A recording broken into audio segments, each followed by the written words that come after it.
In 1916, the first tanks entered the battlefields, and they were potentially the answer to the Army's loss of mobility. The prototypes of many of these fighting tanks was created in Lincoln, just down the road, at William Foster and Company Limited, and everyone had great hopes for their success in the battle.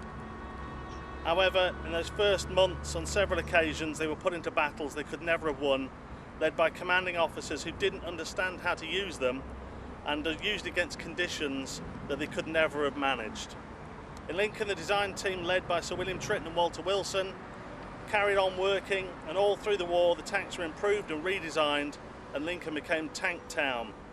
The factories produced a huge amount of items for the war effort, and the tank evolved through the war and eventually became an indispensable part of the fighting. It was described as the war-winning wonder weapon, but the tanks could not have won the war on their own.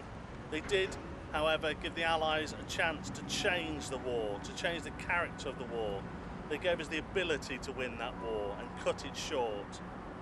Now, over 100 years later, Lincoln is still very proud of the tank's creation and the ordinary workers who built the machines and helped to shorten that war and save those lives.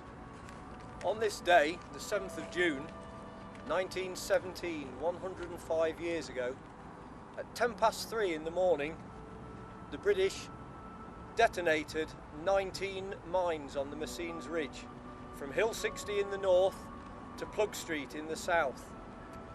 Close behind this huge detonation of earth, the British Army attacked. Some very famous moments took place that morning, including the Ulster Division and the 16th Irish Division, Protestants and Catholics fighting side by side.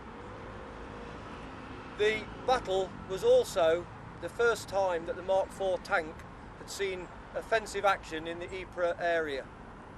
The only battalion of Lincolnshire Regiment that was in action that day were the Sixth Battalion, who had arrived on the Western Front the previous year, having been in Gallipoli, and they were part of 11th Northern Division, who were in reserve and entered the fray in the afternoon of the 7th of June, moving up to the village that the Tommies knew as White Sheet.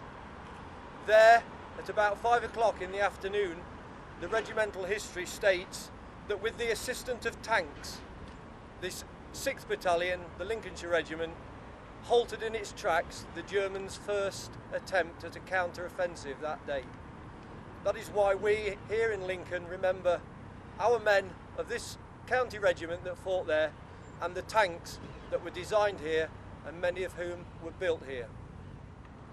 It gives me great pleasure to know that both the Friends of the Lincoln Tank Memorial and the Friends of the Tank Memorial Ypres Salient are jointly commemorating the people and their combined achievements which both organisations represent.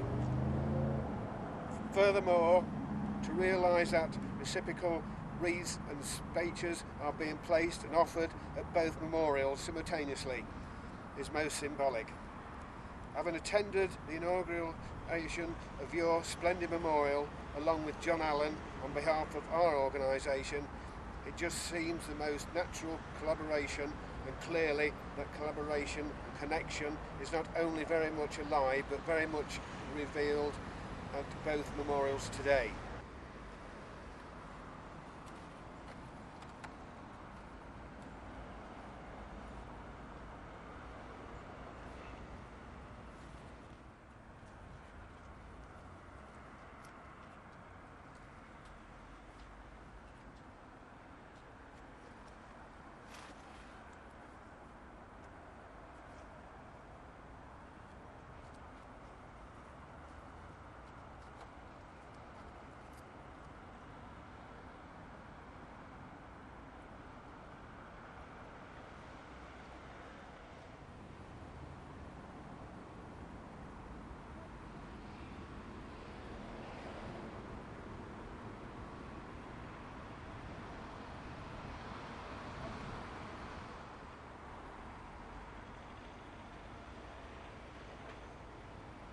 They shall grow not old, as we that are left grow old. Age shall not weary them, nor the years condemn. At the going down of the sun, and in the morning, we will remember them.